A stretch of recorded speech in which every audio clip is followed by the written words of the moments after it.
we've been in situations where we had people who were completely incapable of managing multiple books at the same time.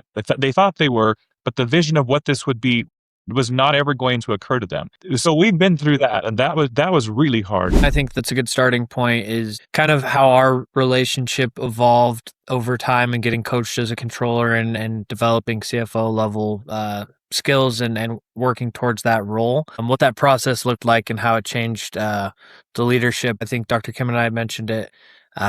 Going forward, it's kind of a two-parter. So on my end of it, it started out as just a real life platform to have a mentorship experience where we had blocked out time weekly to one-on-one knock out any questions regarding specifics for either that part of the month or something that had come up pertinent to that week, or just kind of zoomed out broader picture stuff regarding the DSO entity and space in general. And so it started like that. And then as we got more specific and kind of started dialing it in and working on specific things like our budgeting or getting to the cash forecast tools, being able to get a peek behind the curtains and be involved in the creation of those things, as well as understanding kind of the ideologies behind it and the processes that go into building it out and understanding the different iterations and steps along the way. So those two phases, being able to kind of have a zoomed out focus and just real life, a human Google to ask questions about the space, somebody with a lot of experience in the space,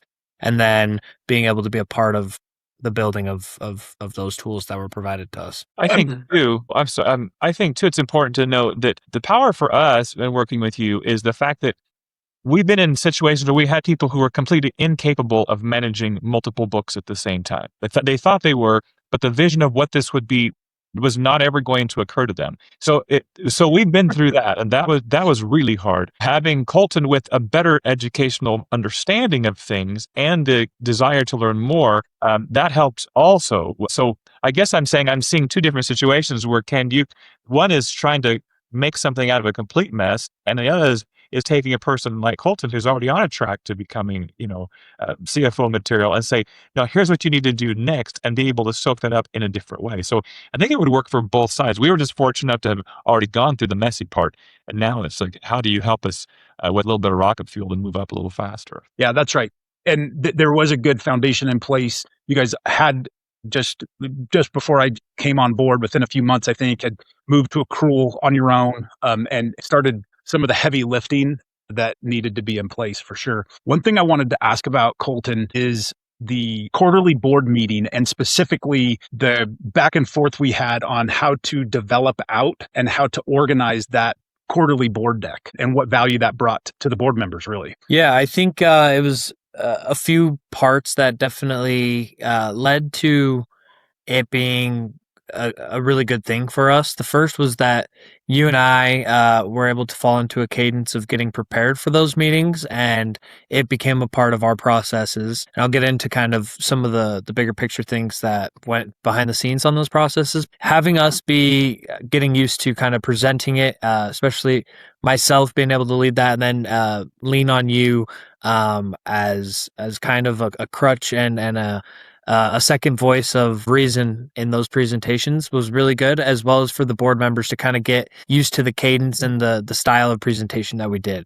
And as far as like creating the board deck, it was very helpful to kind of get some of the materials that you sent over to us, especially showing kind of the roadmap that we want to take the board members through in those meetings, starting out with like basically what's your stock price at, the high level valuation, and then getting more granular slide by slide. That was super helpful in terms of formatting. And like I said, not only did we get used to creating it and presenting it, but I think the board benefited from having that regularity and that flow in the meetings. Yeah, and I noticed over time they started asking better questions too. Yeah, I would agree.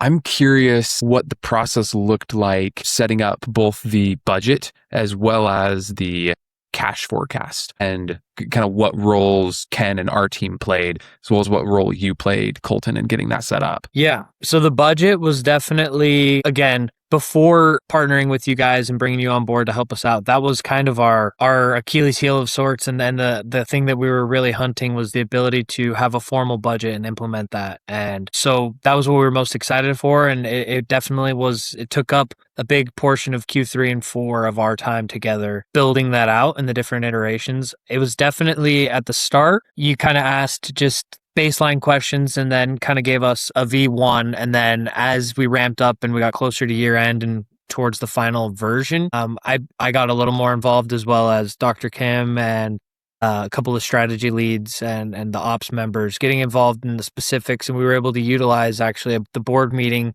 leading up to year end as kind of a final checkpoint of logic checking where we were at with the budget. So Ken and his team were able to kind of do the heavy lifting on the back end in terms of building it all out and modeling it.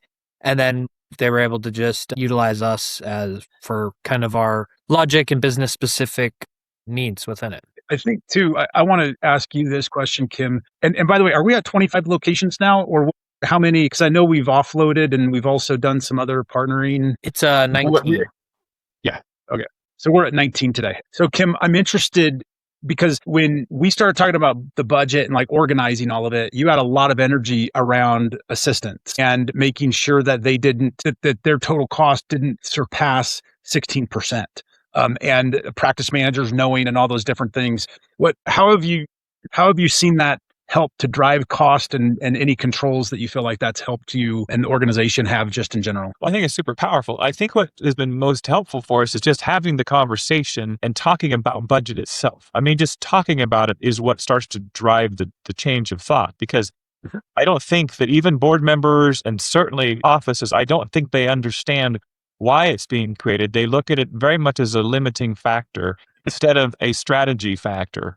And you'll get, some people will say, oh, this is just a loose thing, whatever. And others are like, this has to be exact. And I think the idea is that we've been learning from you is just having the budget is how we can look strategically towards the future and make decisions, and then look back and say, how are we meeting goals that we've set, and then readjust. It's just easy for some people to think that it's just a silly little thing you're throwing out there, and as long as we're close, we're okay. But I think what it's caused is it at least has caused us to be able to drive strategy conversations better. It'll be really interesting to see how, looking at how we've matched up to the budget after another quarter, 2 quarters, 3 quarters, to see how that also changes the next level of behavior. Yeah, that's a great point. Yeah. I think that's awesome content on the budget. Also curious on the cash forecast. In setting that up, what problems were you trying to solve? And then what was the process like of getting it set up? And then how are you using it now?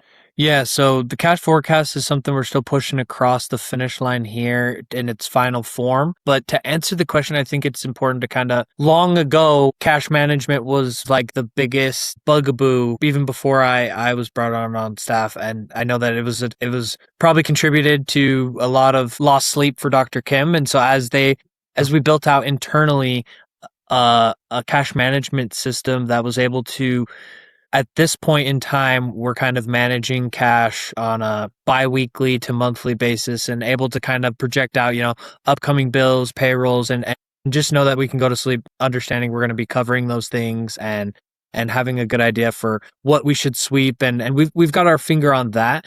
What we were looking to achieve with the cash forecast and we're excited for is the ability to project out further and kind of zoom out and utilize it as a tool for decision making that currently right now we're using it as a tool to make sure that the cash is managed. Whereas when we're forecasting, we're going to be able to kind of help. It'll go hand in hand with the budget. And so as we kind of learned that from Ken, one thing he's always pointed out is, the budget's those guardrails.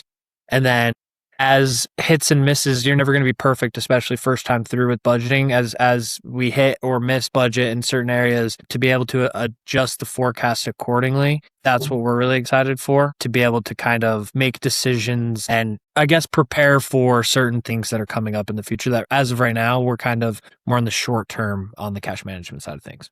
One other piece I just want to throw in there that is part of how it's going to be used is there's always this ongoing thing of, should we be taking our cash and distributing it to some of the partners and, keep them kind of happy? Or are there growth initiatives that we should be taking on? And ultimately, the cash forecast tool is designed to help make the best decisions possible there and make sure that if I'm going to take this cash and I'm going to deploy it into this initiative, I am going to have visibility to make sure that we're getting the return on the investment that we're hoping for, planning on. Yeah. And to just echo on that, I think as we've started to implement some of those, we've got JV distributions, the UME distributions are more planned out now. The cash forecast is going to be a tool that is going to be, I'm excited to utilize and leverage that when either UME owners or JV owners ask questions on the hows or whys or just any X's and O's on how these decisions are made, we're able to point to it and use it as a source of truth of sorts and kind of explain, hey, this is why we're able to do these things and this is why we chose these numbers. I love it. In general, where would you say, because I know it's primarily been Ken and Rain that you're working with, where would you say the biggest impacts have been felt? And what would you say to any other group that's considering working with AccruDent? On my end of things, again, Ken, he just brings industry knowledge in droves that is definitely super valuable for finance leaders who maybe don't come from a long history of dental background, as well as it's probably a breath of fresh air for people like Dr. Kim. Don't want to speak for him, but like to be able to, I know when we've made the switch in the past, kind of some of our fractional accounting and finance help hasn't necessarily been as well versed in the dental world. So to be able to speak the same language and two of the same languages in terms of finance and dental it's been nice to match those up. And as far as kind of the workflow with them, I think we found a good thing to where offline Rain would be able to put in a lot of the work in the building out and modeling of things. And then we would utilize our meetings and leverage that time together to kind of I would help her answer kind of company specific things that maybe are tweaks that need to be made to the model or just any specific updates that were kind of on our end. And so we were able to find that good flow with our meeting time. And then offline, she'd be able to kind of behind the scenes while I'm still able to do the other things where my responsibilities were, she was able to kind of push those forward. I think Colton said it best a week ago when he said, "Thank you, Ken, for letting me be your karate kid." Yeah. Paint the fence. Hopefully there weren't too many fences that needed to be painted. Yeah. Or cars that needed to be waxed. So one question that would probably be helpful is if we didn't engage when we engaged, what would be the difference between where you're at today versus where you'd be without? Dr. Kim and I talked about this one. We thought it was a very interesting question this morning. So I'll kick it off and then let him kind of push it across the finish line. But I think before engaging, we had felt like we were sort of at a point where we desired some certain things to be moving forward more aggressively than they were in our processes and on this department side of things. But we kind of felt halted. And so I think that ultimately what our engagement with you did at the time that it happened was we engaged early enough to give a realistic timeline to get a budget in place. And I think that budget was able to be a higher level, more robust budget than we would have been able to do on our own or with somebody else. So basically, in short, I think if we wouldn't have spent the last year or so together, I think we would have continued to progress because we desired progress, but the progress would have definitely been stymied a bit and we would have been probably further behind than we are and gone slower. But what would you add to that, Dr. Kim? Yeah, and I think also the timing was, the group we were with before, we enjoy them. They still do other work for us. But as far as the finance part of it goes, I think that, like Colton mentioned earlier, the dental specific area, it gave us also the ability, weirdly enough, to make a very professional, clean, logical break to move from great people, but who were kind of not going to be able to take us where we needed to go as quickly from where we were right now. So I think that it was a good thing for us as well, if that makes sense. So yeah, so a lot of these things we've talked about, getting the budget in place, getting the cash forecast set up, just better financial processes in general, they could have happened eventually, but there would have been a lot more trial and error, would have taken a lot more time to figure them out.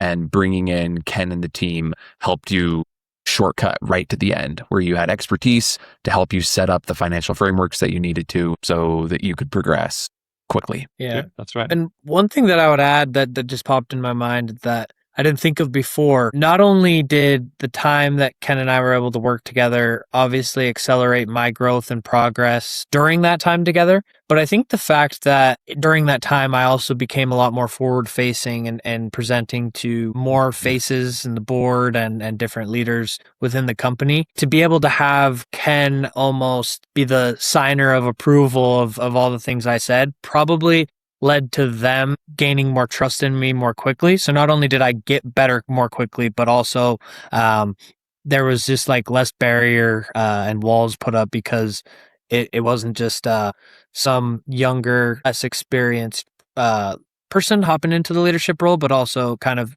having Ken as a liaison to that. And I think obviously I had a pretty good relationship with a lot of the people and gained some trust, and me and Dr. Kim had a good working relationship going. But I think Ken, his words carried a lot of weight. And so when he would echo things or kind of give me confidence or them confidence in me, I think that went a long way. It's a good observation. Yeah. Mhm. I think it's great. Yeah. Appreciate the opportunity to do it. Yeah. Well, we appreciate your help very, very much. And I mean, I know it's mostly been Ken and Rain interacting with y'all, but also appreciate the partnership and everything that we've been able to do together.